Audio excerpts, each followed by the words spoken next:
很多人认为打鼾是睡得香，但事实情况呢，打鼾其实可能是一种疾病。我们有一个病叫睡眠呼吸暂停低通气综合征，那它表现也就是打鼾。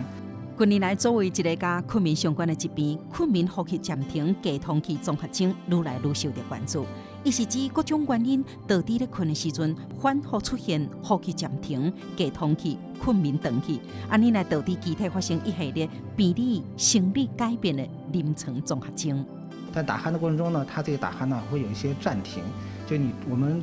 在旁边的人会看到他呼吸好像打鼾声开始很响，然后突然就卡住了，吸气吸不进去了。患者暗暝咧困真熬苦，日时真爱困，真夜间无力，并有认知功能下降。另外，伊也甲真侪疾病有相关性，